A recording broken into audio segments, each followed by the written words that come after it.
Our closing act will be by Sue Lord, Penda Vang, Ku Yang, and Nina Vu. They will be singing Hmong Lu Của Mua, which translates to Hmong Tears. This song is about the history of the Hmong people, the tears we shed, and how we all should help build each other up. So please give it up for Hmong Lu Của Mua.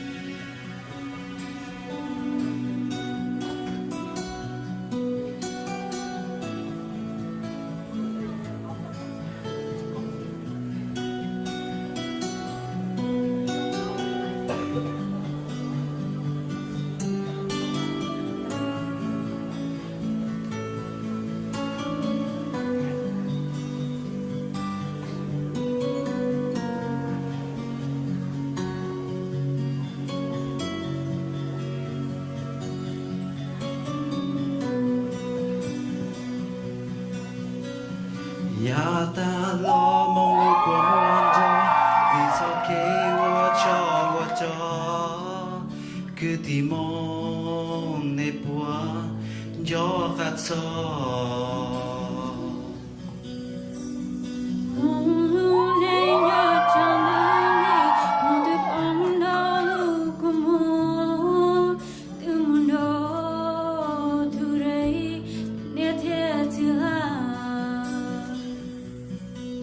giờ bê chỉ muốn lưu tê cháy ali lo cho bê giờ chỉ lưu trong thiên bê bê sầu bê ở tí thái bê mong lung bê nghe thiên rong ngủ thông lung địa tê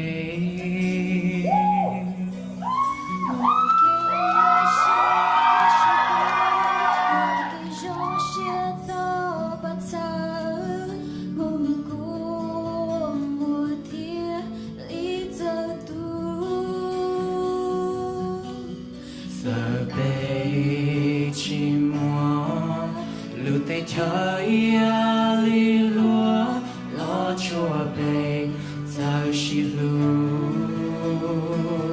phiền nung nong ngu địa tê chân bao địa tê giờ thì mong đai đã yêu mua hứa chi cho lao cho lúa cho mua cho lúa lo sao mua cây lo dễ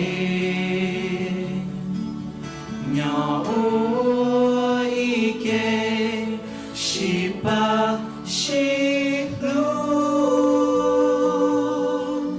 hai ni mong yêu nhỏ ca si lu ai nhớ trong ý trong lịch thì cứ thứ cha phong linh từ sẽ đời nhà phong nhớ đây nhớ dễ và cho ở đây chỉnh tô cổng cái lối chế bây giờ nhớ trong món nọ thia lý lo thái in chế món thứ trong chiết từ tôi lấy thia họ có sẽ nó cá nhớ trong chỉ to có cho lo về hàng trong nhà nó cầm bát chỉ là tay nó chỉ là ta. Thank you everyone for coming for our Hmong New Year tonight.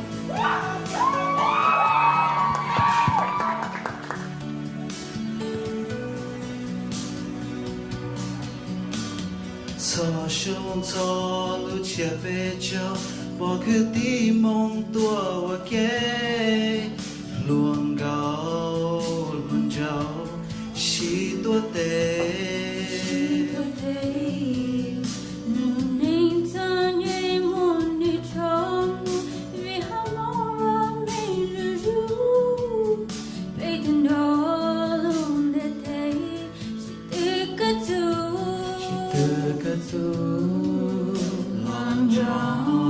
lòng trong tiền vì yêu mua cho lâu về thiên vào tuần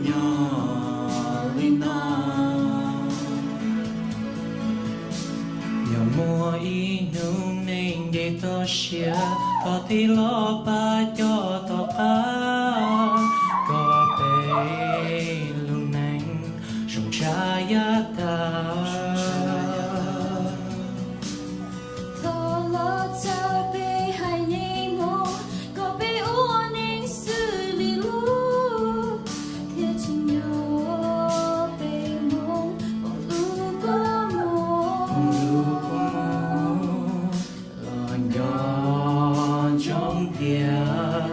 vì ông mua cho lâu bé tia tao tuổi nhỏ linh nó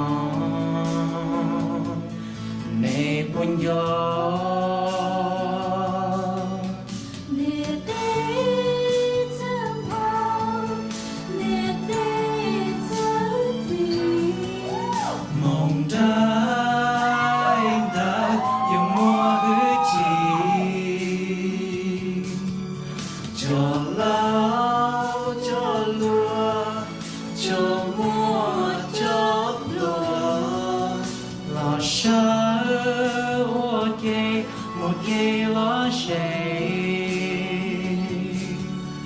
nhỏ ôi kê si ba si lu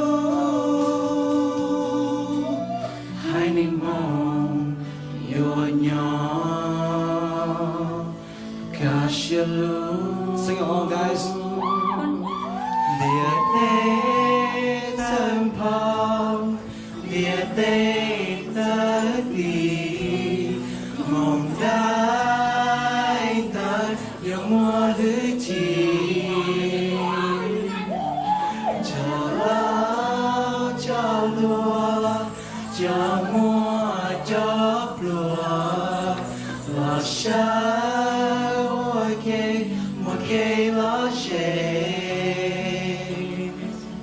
nhỏ ôi kê si ba si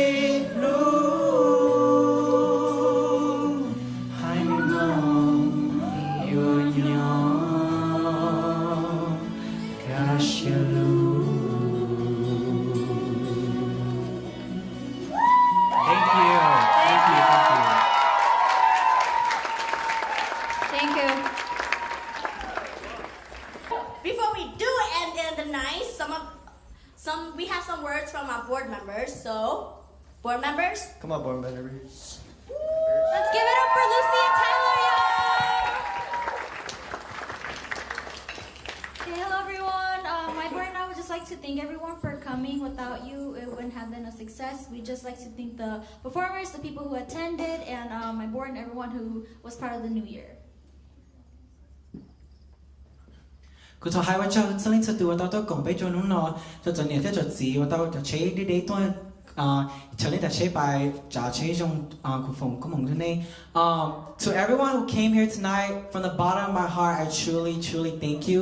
It has been such an honor and privilege to have been able to put on this new year for you guys and for you guys to see what it's like for a Hmong celebration. And from the bottom of my heart and my board's heart, we truly thank you all again, especially on a Saturday night for a college student. I'm shook, and like this is such a huge thing. So thank you so much.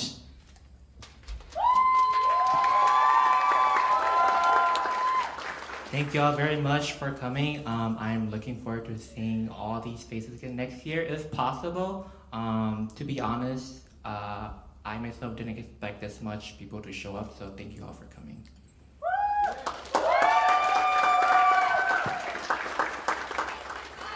Thank you. Have a great night.